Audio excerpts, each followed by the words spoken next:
Hi friends అందరికీ ఈరోజు చాలా సింపుల్గా చిక్కుడుకాయ ఫ్రై చేసుకుందామండి. అన్నంలోకి కలుపుకోవడానికి కానీ చపాతీలో కానీ చాలా బాగుంటుంది. నచ్చితే మీరు కూడా ట్రై చేయండి. ముందుగా బాణలి పెట్టి బాణట్లో ఆవాలు, జీలకర్ర, పచ్చిమిరపప్పు, మినపప్పు, తెల్లగడ్డలు వేసి వేయించుకుందాము లైట్గా అండి. ఎక్కువ వేయించుకోవాల్సిన పని లేదు. ఈ ఫ్లేవర్ అనేది చిక్కుడుకాయకి పట్టాలి కదా, అందుకే ఎక్కువ వద్దు.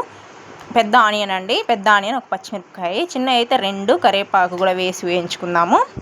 ఇవి లైట్గా కలర్ చేంజ్ అయితే సరిపోతుందండి. గోల్డెన్ బ్రౌన్ కలర్ రావాల్సిన పని లేదు. లైట్గా వేగాక ఒక ½ టేబుల్ స్పూన్ పసుపు వేసుకుంటున్నాను.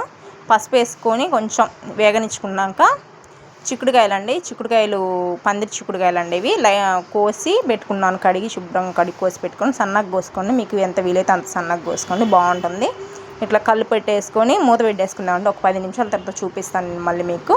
ఇట్లా మూత పెట్టేసుకొని ఇట్లా 10 నిమిషాల తర్వాత చూడండి, ఇట్లా ఉంటుంది, కొంచెం ఉడికిపోయి ఉంటుంది చిక్కుడుకాయ అనేది. కలిపెట్టేసుకుందామండి. కలిపెట్టేసుకొని ఇంకొక 5 నిమిషాలు మూత పెట్టేసుకుందాము. ఉప్పు వేసేసుకొని సరిపడా వేసుకోండి. ఉప్పు ఎక్కువ వేసుకోవద్దు, నేను ప్రతి ఒక్క వీడియోలో మీకు చెప్తున్నాను.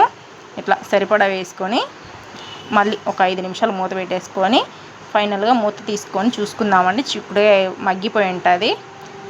మగ్గిపోయాక కారం అండి, మనకి రుచికి సరిపడ కారమే వేసుకోండి, ఎక్కువ వద్దు. పిల్లలు ఉంటే కొంచెం తక్కువ వేసుకోండి, ఆల్రెడీ మనం పచ్చిమిరపకాయ వేసుకున్నాం కాబట్టి. అందుకని ఇట్లా కలిపెట్టేసుకొని మధ్య మధ్యలో కలుపుకుంటూ ఉండండి, మాడిపోకుండా ఉంటుంది చిక్కుడుకాయ అనేది. నేను ½ టేబుల్ స్పూన్ కారం వేసుకుంటున్నాను, మాకు సరిపోతుంది కారం అనేది.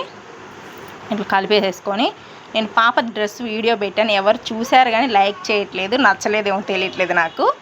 ఇట్లా కారం వేసేసి కొత్తిమీర వేసేసుకొని ఫైనల్ అండి దింపేసుకోండి. వేడి వేడి అన్నంలో ఒకసారి ట్రై చేయండి. మీరు నచ్చితే లైక్ చేయండి, సపోర్ట్ చేయండి ప్లీజ్ అండి.